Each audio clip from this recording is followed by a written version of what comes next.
Hey everyone, Vanessa here, Alcoholic. Sobriety date's October 8th, 2017. I did celebrate 7 years sober last week. I'm sorry. Yeah, last week. And it was a joy. It was so meaningful to me. It was so important to me. The last couple of years, I hadn't celebrated sobriety so much because I was still recovering from the grief of quite a few people who I knew had or quite a few people who had died or relapsed in the program who I worked with or who I just knew and loved. And so it was very meaningful to me. I felt this was an important one for me. Not only had I actually survived that grief, but I'm still able to honor their lives in a multitude of ways. And so it was very meaningful to me to be able to celebrate 7 years of sobriety. And I'm so grateful to every single person who called, texted me, shot me a DM, left me a comment. It was just so meaningful to me. There are a few things that I ask for in this life, and just to put myself out there every once in a while and want this thing to be, I don't know, acknowledged. I think wanting to be seen for this thing is uncomfortable for me. And it was an extremely, and even the families of some of my sponsees who had passed away, like they reached out to me and they were like, you deserve every bit of celebration for this and accomplishment. And I say all of that with the ego intact, right? The reality is that a lot of this is through my work and my reliance and my safety that I find in my higher power. And that's the real groundedness of why I wanted to do this and why I wanted that recognition for such a feat. Because again, I drank for 10 years. For 10 years, I was on a downward spiral. And half of that was at least pretty regular, like almost daily drinking, all day drinking on the job, etc. Anyway, all of that to say that I really appreciate the love and I only share it. There's still a part of me that wants to pull back from celebrating something like that. But the reality is that I share that for other people so that they know that it's also possible for them. And the part that I really felt good about was being able to celebrate again. So I appreciate everyone who celebrated with me. I love you so very much. Okay, moving on. As I had some time to reflect on my 7 years of recovery, I have noticed some things that have changed in me. I think it's crucial that our personalities change throughout the process of recovery. If I was the same person, identical to who I was in my early 20s, you would feel like I had a mental disorder because I did, right? I ended up in the process over the last decade working through a lot of those misperceptions that I had about myself, about the world around me, about my relationships, about just how life was supposed to work. And it was really important to me to be able to do that. However, it doesn't just end there because now I'm faced with also coming to terms with relationships that maybe don't fit, right? Like I know, for example, the most recent example of this for me is from 2021 to 2023, I just was a completely different person than who I was in 2017 when I first got sober, a completely different person to who I am now. But I'm looking back at that last personality shift because to me, it felt like such a weakened state. And I really opened myself up to be taken advantage of in this way that I hadn't. And I went from, I guess that the transition went from like 2017 when I got sober. I was just so grateful to be alive. And for the next few years, I mean, everything was brand new. I was experiencing life with they talk about in the rooms very much about the rose colored glasses and cloud nine and the pink cloud. And you're just like, oh, this is new. This is life. Everything's so beautiful and fresh and clear and positive and loving. And I didn't know all the miracles are happening. And that is still part of life. That part of life still exists within me now, today. But it was all that I had for the first couple of years of my recovery. And I just expected that's how everything was going to be for the whole rest of my life. And then 2021 to 2022, so that's 17, 18, 19, 20. So then 4 years, my life was like that. And then for 21 to 23, it was just darkness. It was dark. It was, I was in survival mode. And it was, how do I survive? I fawn.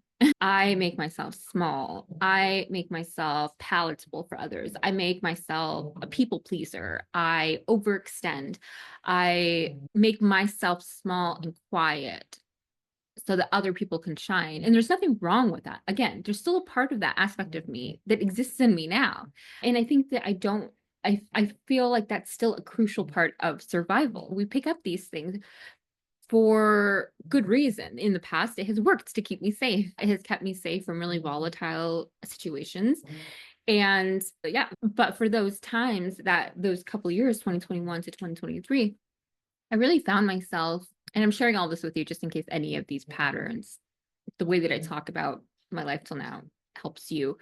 And everything, I just feel like I was very, I don't know how to say this, like very soft. Like I was extremely just like soft and during those years I heard a lot. Like, actually that's not true. So for the from 2020 2017 to 2021, I always heard, you're such a light, you're so bright, you're such a light, you're such a light. And through 21 to 23, I heard that less and less. And it was because I was so absorbed in the grief and the sadness and the death, right? And loss. And then and even though I internally felt that and I couldn't shake that because there was no shaking through grief. You have to work, that is a going through process. I ended up just deflecting all of my pain so that I could make other people feel better. I felt, okay, I'm useless in this other way now. I can't generate my own power. I can't generate my own brightness and lightness.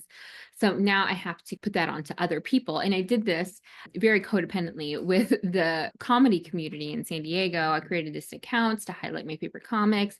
I compulsively went to comedy shows to get that high of the laughter, the lightheartedness, that dissociation from my own life and my own grief and my own pain.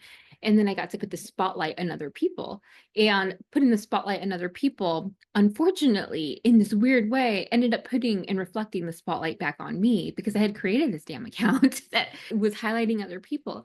And mind you, this San Diego comedy scene is, I still have a lot of respect for it and for all the any stand-up comic who does what they do.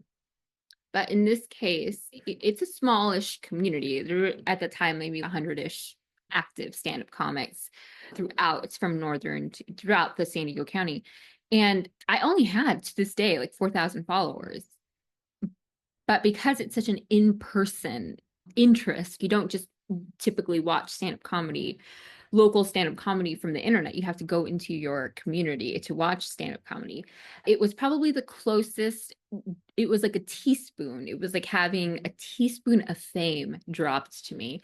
And it was awful. I didn't want it. I didn't like it because people wanted to talk to me and they wanted me to be this like really happy person. And I faked it because I had to, and it was a defense mechanism for myself. I was like, I can default into people pleaser. I can be the person you think you want me to be because I created this account about comedy. And it was very demanding on my mental space, on my spiritual energy, on my esteem, even because I don't know if you guys know, but comics are very fragile people. And I just felt picked apart at a certain point. And like it wasn't appropriate for me to have my own personality separate because my whole personality now was there to bolster their egos and their goals. And I did this really embarrassingly dramatic thing of canceling the account, reopening it, canceling, opening it. And there was always this, it felt really dramatic to be like, I'm ending it. But I needed to end it. And I knew that I needed to end it after year one of doing it. And I did it for 2 years. And what I found during that time is I was expending a lot of it. Bob Goff has this great quote where he says, I'm not afraid of failing at something that matters. I'm afraid of succeeding at something that doesn't. And I'm not saying that stand-up comedy isn't important. I'm saying it's not that important to me. I was not put on this earth to highlight stand-up comedians. Okay. And so I was like, why am I doing this when I know for a fact that my entire purpose is to help people in a manner that is not this? Stand-up comedy is very important. It's very therapeutic. The people in the scene, stand-up comics are important people. I'm not destined to be a spotlight for stand-up comics. Okay. So I was like, let me get back to my roots and what actually matters to me. And what actually matters to me is art and writing and creating and inspiring others to create and getting people back in touch with that part of themselves that felt safe to create. And specifically with the addicts and alcoholics who have learned these other more harmful ways of or have like lost themselves in their addictions, to pull them out and get them back into the creative body. And so that is what has always called to me. It has saved my life over and over again, and I want to share that. And I just love the act of writing. To me has always, since I was a child, writing and painting has, since I was a child, been it just lights me up. That is, from top of my head to the tip of my toes, what makes me happy. And even though I grumble about it repeatedly, because writing is not, even though when I get into those rhythms of writing, it becomes pretty effortless. And I still to this day don't know if any of it is good or not. I just know that I enjoy it. And I get feedback from people who appreciate my writing and who tell me like, oh, I missed this. I stopped doing it because I stopped being able to write about anything good. Everything that I was writing about was death and death and death. And I was like, nobody's liking this. And nobody is liking this. If I wasn't talking about comedy, people didn't want to hear about my death. Not my death. People didn't want to hear about death. And people don't want to hear about depression or mental health in the way that I was experiencing it in that time, which was with no light at the end of the tunnel. And it's fine. I still needed to write. I don't apologize for taking a dark turn there and for losing. I don't think I lost hope, but I think I lost my lightness for a bit. And I needed to go through that. I absolutely needed to lose that light and that spark. But I do know that it turned people off. It turned people off to be like, oh, she's just so doom and gloom. And unfortunately, I opened myself up and attracted a lot of other people who were also doom and gloom. And as I was shaking that part off of me, especially the last year or so, and I got, okay, that's done. That's over with. I can't sit there much longer. Not because it was uncomfortable, but because I felt all that discomfort. And I've now transformed that into reestablishing myself in my current identity and not bringing that with me. Like, I'm still, of course, there's a lot of loss and grief still, but I'm understanding it in a different context now. There's still a lot of hurt in a lot of aspects of my life, but I also can now appreciate and embrace the beauty of a lot of things. And it's now where once I was way too bright and then I went way too much into the darkness, I can now kind of flirt with a little bit of a balance of both, right?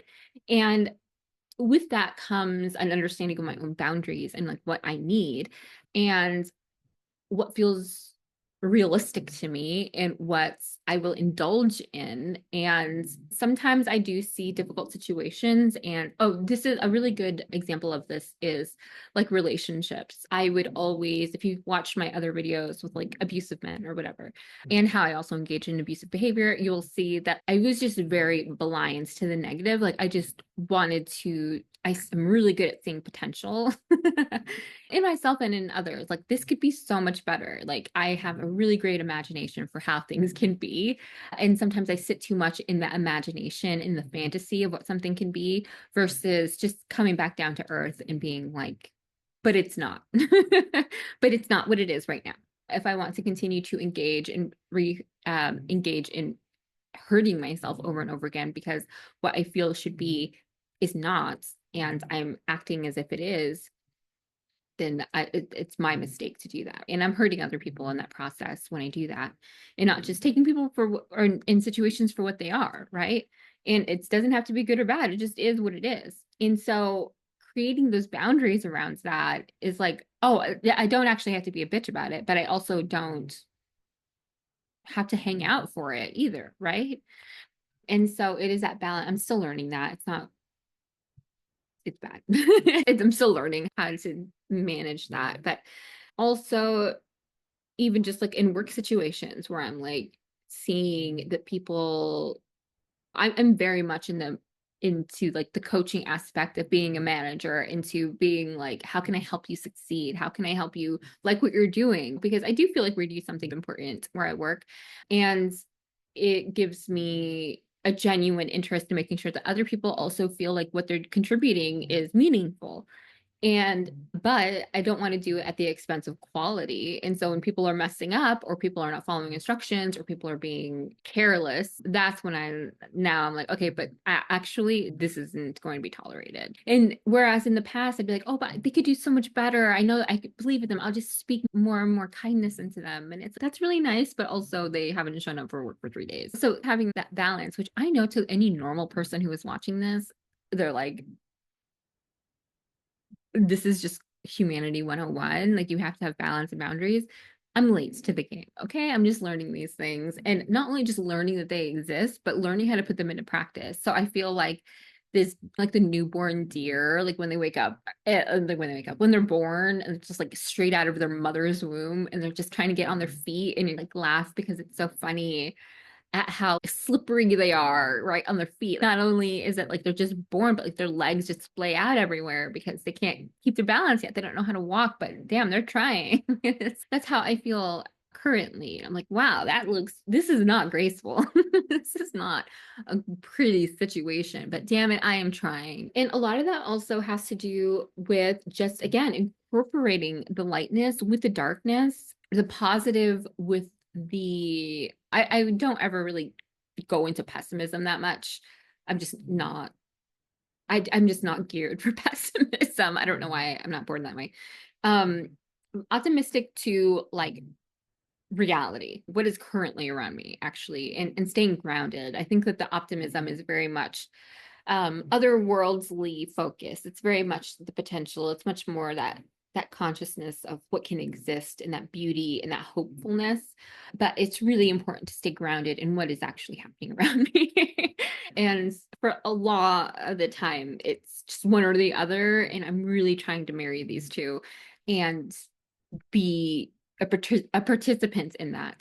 Yeah, that's basically what I wanted to say. And the more to the point is that sometimes the relationships around us don't keep up with that. Sometimes the people around us, like a lot of the comedy community, I remember when I finally did let go of that whole comedy thing and I had written a couple of posts that was like, if you're a comedian and you follow me on my personal account, there are no hurt feelings at all if you unfriend me, because the content moving forward has nothing to do with comedy. I'm not going to promote you. I'm not sharing your flyer. I'm not doing anything with comedy. I'm not doing comedy things.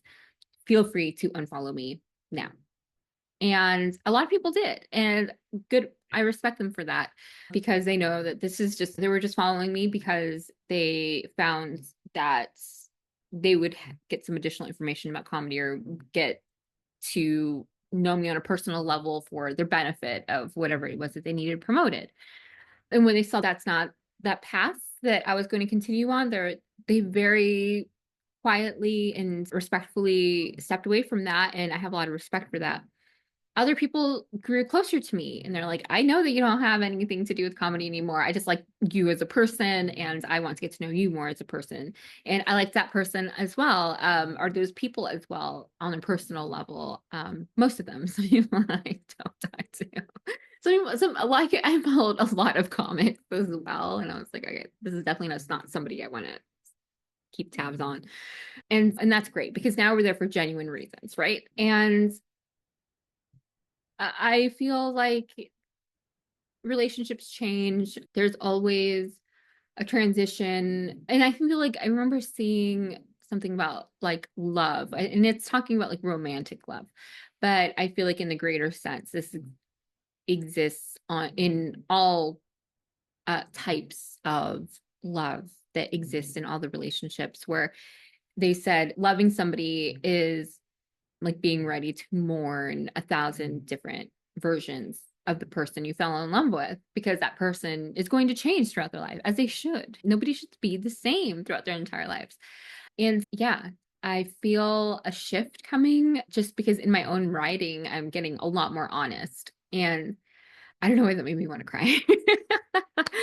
It's making me a lot more honest, this transition of incorporating the good and the bad, the hope and the reality, the light and the dark. And because it all just comes back to this feeling of safety that I'm having with my greater power, with God, and feeling that God is big enough to hold both spaces. Like, I don't need to be all light and bright to feel God's love. And I know that because in the depths of darkness and desolation and depression that I was in, God was still there too.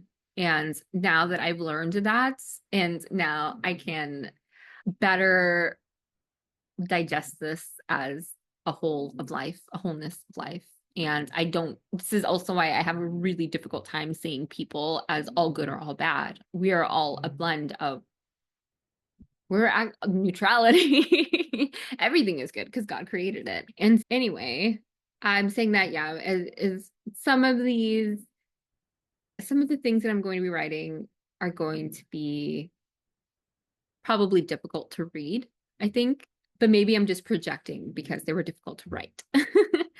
And at the same time, effortless because it feels so true to now what I know to be true in this current version of who I am. So I think that's all I currently have to say, except that also I am going to begin a self-publishing process of all of my writing. And I'm still deciding whether or not I want to incorporate some artwork into that. I love painting, but I don't paint because there's something about that part of my brain that has gone offline that I haven't been able to get back online.